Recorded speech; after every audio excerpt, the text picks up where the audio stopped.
네, 안녕하세요.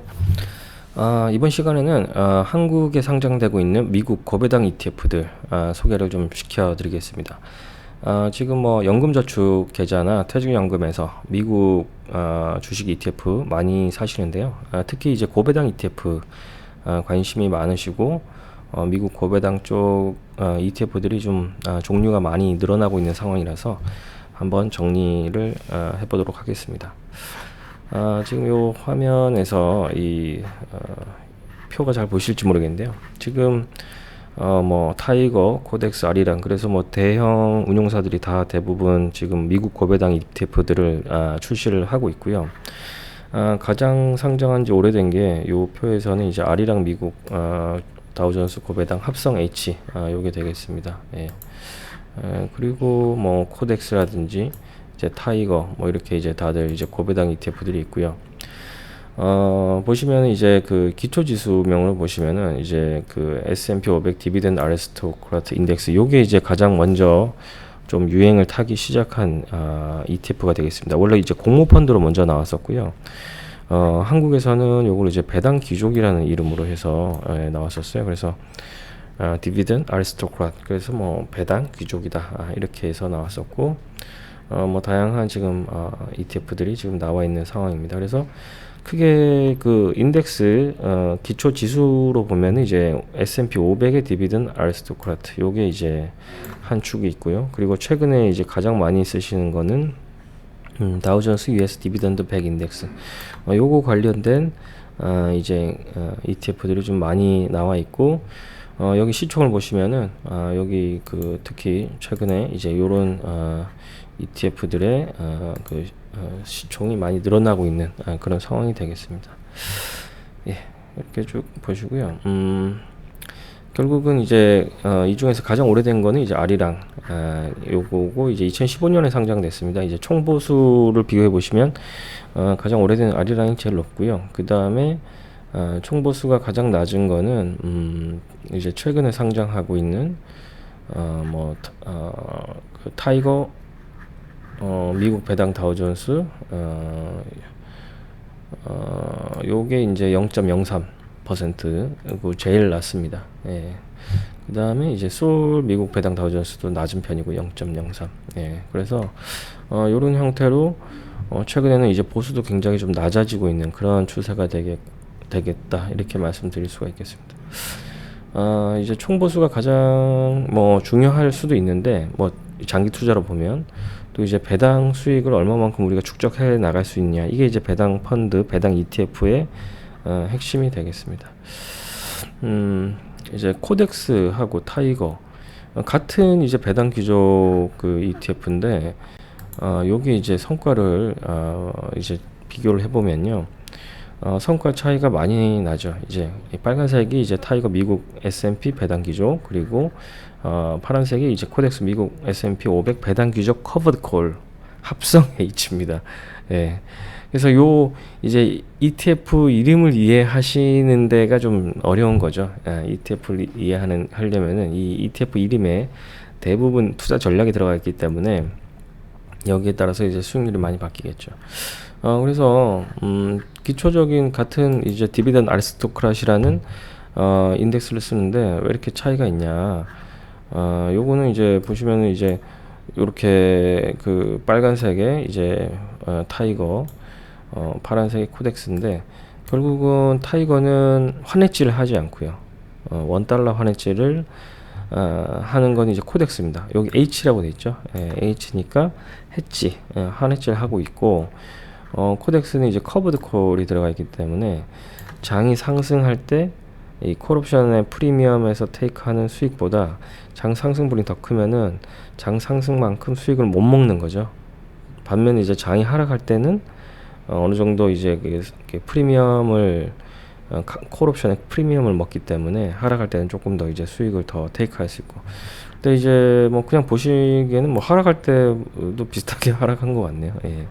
그래서 어찌됐든 최근 한 1년 조금 넘는 성과, 뭐 이게 장기적으로 비교할 수는 없어요. 왜냐면 이게 그 상장한 지가, 타이거 같은 경우 상장한 지가 얼마 안 되기 때문에. 예, 그래서 요런 식의 차이가 있다. 결국은 배당 ETF인데 이 배당 관점에서 막 비교하고 싶은데 사실은 이 수익률에 영향을 미치는 다른 요소들이 너무 크다 보니까 이 배당 수익률이 1, 2% 나는 게 중요한 게 아니고 카보드 콜 썼냐, 환해질 했냐 여기에 따라서 수익의 변동성이 클 수 있는 거죠.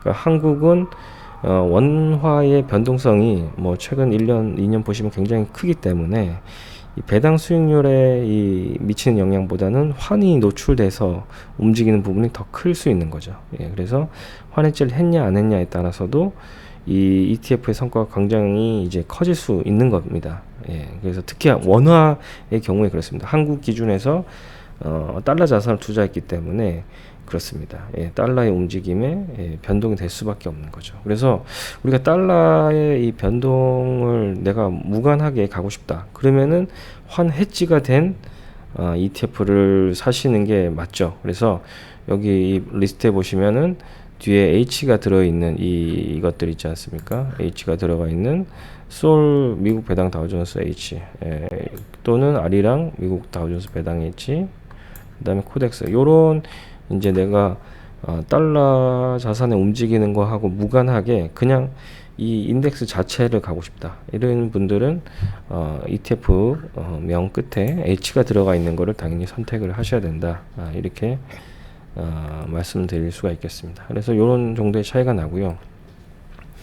그거로 인해서 결국은 이제 성과에도 차이가 나는 거죠. 성과도 보면은 제가 1개월, 3개월, 연초 대비 1년 이렇게 성과를 가지고 왔습니다. 이 중에서 가장 좋은 거는 타이거 미국 S&P 500 배당 기조 이게 9.3으로 가장 높고요. 1년 성과 놓고 봤을 때 그 다음에 높은 게 에이스 미국 고배당 S&P 500 이렇게 되겠습니다. 코덱스 요게 4.3이네요. 예, 그래서 뭐 구간으로 놓고 보면은 사실은 수익률이 편차가 굉장히 클 수밖에 없습니다. 제가 말씀드린 같은 기초 자산이라도 이게 환해지 했냐 안 했냐에 따라서 성과가 크게 벌어지잖아요. 예, 그래서 그런 이유 때문에 성과가 차이가 크게 나고 또한 이게 이제 지금 제가 보여드리고 있는 거는 프라이스 리턴입니다. 그 우리나라가 지금 토탈 리턴으로 비교하기가 굉장히 지금 어렵게 만들어진 상태라서 해외 인덱스나 해외 ETF는 제가 토탈 리턴으로 비교를 해드리는데 이 국내 ETF는 배당 재투자를 감안한 토탈 리턴을 따로 이제 보여주는 데가 없기 때문에 그냥 프라이스 리턴으로 보여드립니다. 그래서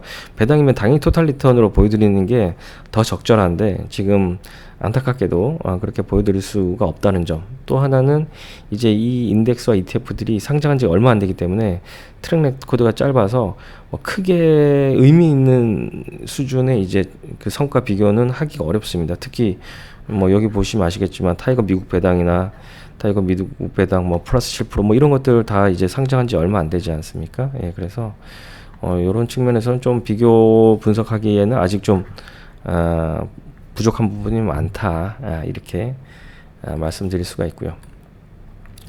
지금 한국에서 가장 많이 이제 보시는 그 미국 고배당 ETF, 그 미국 시장에서 직접 미국 ETF 투자하시는 분들 중에 제일 많이 투자하시는 그 ETF가 SCHD가 되겠죠. 그래서 Schwab US Dividend Equity 이 ETF가 되겠고요. 요게 한국에서 그냥 미국 시장 다이렉트로 많이 투자하시고 이 ETF가 이제 한국 분들한테 투자자분들한테도 많이 선택을 받고 미국에서도 많이 선택을 받다 보니까 한국에서 요거를 추종하는 이제 ETF들이 많이 나오고 있는 거죠. 예, 그래서 그거를 좀 설명을 또 드리겠습니다. 그래서 SCHD는 여기 보시면 SPY라고 해서 S&P 500 추종하는 ETF하고 장기 성과 하면 뭐 엎치락뒤치락 합니다. 이게 최근 제가 한 5년 성과를 가지고 왔고요. 그래서 경우에 따라서는 뭐 얘가 더 좋았다, 경우에 따라서는 얘가 더 좋았다 하는데 최근만 놓고 보면은 SPY 그냥 S&P 500이 더 좀 우월한 성과를 나타내고 있습니다. 그래서 연초 대비해서 보면은 SCHD가 마이너스고 SPY는 플러스 14%입니다. 그래서 굉장히 좀 차이가 최근엔 많이 나죠.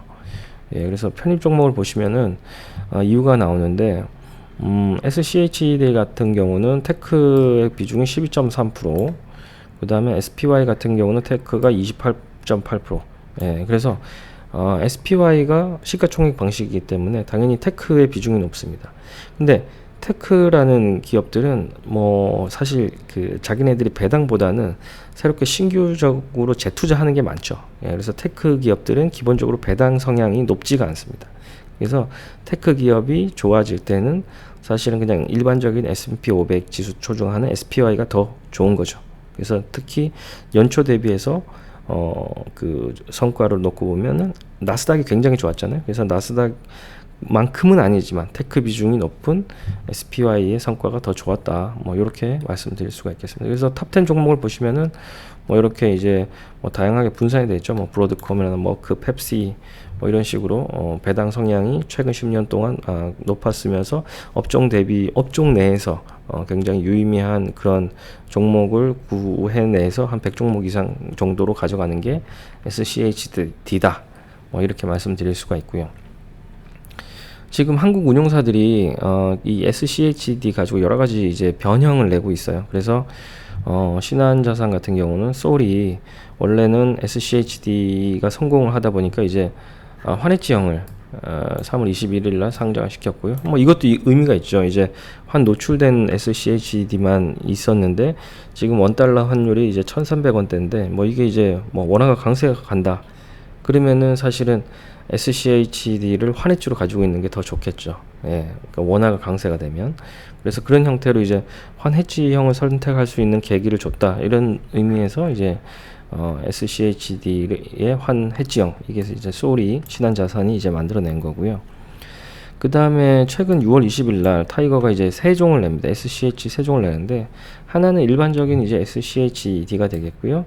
두 가지가 이제 카버드 콜입니다. 예, 카버드 콜에서 플러스 7% 프리미엄 다우존스, 플러스 3% 프리미엄 다우존스 이런 식으로 해가지고 파생 상품을 활용한 이 두 가지를 내는 거죠. 그래서 커브드 콜 전략은 아시겠지만 이제 계속 콜옵션을 매도를 하면서 이 프리미엄을 가져가는 겁니다. 그래서 이 프리미엄을 연 7% 목표의 프리미엄을 가져간다. 이게 이제 플러스 7이 되겠고요. 연 3%의 프리미엄을 추구한다. 이게 이제 플러스 3이 되겠습니다. 그래서 플러스 7은 아무래도 콜옵션 매도가 플러스 3보다 더 많이 콜옵션 매도를 하겠죠. 즉 상방에 대해서는 더 많은 이 상승, 그 주가 지수 상승의 기회를 놓칠 수밖에 없는 거죠. 다만 이 프리미엄 자체를 높였기 때문에 장이 횡보하거나 이제 하락할 때 이 프리미엄에서 오는 이 인컴이 더 큰 게 이제 플러스 7이 되겠습니다. 그래서 이 미국 배당, 고배당에 대한 부분이 이미 배당 수익이 일반적인 인덱스보다 높죠. SCHD가 이미 뭐 3% 후반 정도 되는 이제 프리미엄인데 이 3% 후반 정도의 프리미엄에 이 7%의 그 옵션 프리미엄이다. 그러면 연에 얻어지는 프리미엄이 거의 뭐 10% 되는 거 아니냐. 요게 이제 그 마케팅 포인트라고 보실 수가 있겠습니다. 그래서 배당 지수 자체도 그 고배당이지만 프리미엄을 콜옵션으로 가지고 더 높이겠다. 이게 이제 미래에셋 타이거의 전략이다. 이렇게 보시면 되겠습니다. 그래서 요거는 이제 그 미래에셋 타이거 홈페이지에서 갖고 왔습니다. 그래서 매도 비율이 더 높다는 거죠. 플러스 7은 매도 비율이 높기 때문에 프리미엄 수익은 많지만 주가 상승 이익은 제한적이다. 요렇게 하고 플러스 3도 매도 비율이 낮지만 이 수익을 통해서 그 주가 상승에 대한 부분의 이익도 제한이 되죠. 얘도 당연히. 예. 주가 상승 이익 증가. 이게 좀 말이 이상한데 플러스 7에 비해서 주가 상승 이익이 증가라는 거지 일반적인 이제 인덱스 비해서는 얘도 주가 상승 이익이 제한이 되죠. 플러스 3도. 예, 그래서 요거 두 개만 비교해 놓고 보면 그런데 일반 지수보다는 당연히 플러스 3도 상승 이익은 제한이 된다. 이렇게 보실 수가 있겠습니다. 그래서 제가 S&P 그 홈페이지에서 요 그 플러스 7 요거하고 S&P 500 지수하고 10년 인덱스 성과를 제가 비교를 해봤습니다. 예, 그래서 요 그 파란색이 S&P 500이 되겠고요. 이 흰색이 다우존스 US 디비던드 107% 프리미엄 카버드 콜이 되겠습니다. 그래서 장기 성과를 이렇게 10년치 환산을 해보면은 S&P 500이 더 우월합니다. 이게 파란색이 되겠죠. 그래서 연 환산으로 3.2% 정도 우월해서 12.7%고요. 이제 그 7% 프리미엄 그게 9.4입니다. 결국은 요런 상승장에서 카버드 콜에 의해서 발생하는 이 콜옵션 매도에 의한 손실이 발생하기 때문에 이 프리미엄 인컴만큼의 이득이 계속 토탈 리턴이 발생을 하더라도 결국은 그거를 상쇄를 못하고 장기 성과로 보면 그냥 S&P 500이 낫다. 이렇게 보실 수가 있겠습니다. 예, 그래서 이 플러스 3 플러스 7% 이거를 그 희생하기 위해서 얼마만은 그 상승 여력을 우리가 손해를 감내해야 하느냐, 요 싸움인 것 같아요. 그래서 요거가 언제 열이고 이게 언제 우위고, 요거는 이제 시장의 국면에 따라서 다른 거죠. 결국은 선택지는 많아졌는데 투자자 입장에서 이거를 정확하게 이해하고 내가 지금 국면에서 어떤 게 더 유리할지를 판단하는 것 자체는 어떻게 보면 이 포트폴리오, 본인이 가지고 있는 다른 포트폴리오와 연계를 해서 생각을 해야 될 것 같아요. 그래서 그런 측면에서 봤을 때는 이 개별 하나하나를 이해하는 것도 의미가 있지만, 이 이제 플러스 3 플러스 7 커버드 콜 프리미엄이 주는 게 어떤 의미를 가지고 있는지를 정확하게 이해를 하셔서 자기 포트폴리오에 활용을 하셔야 되지 않을까. 결국은 이거를 잘 골라줄 수 있는 또 전문가의 역할이 더욱 중요해진 시장이 아닌가, 이렇게 생각을 해봅니다. 네, 감사합니다.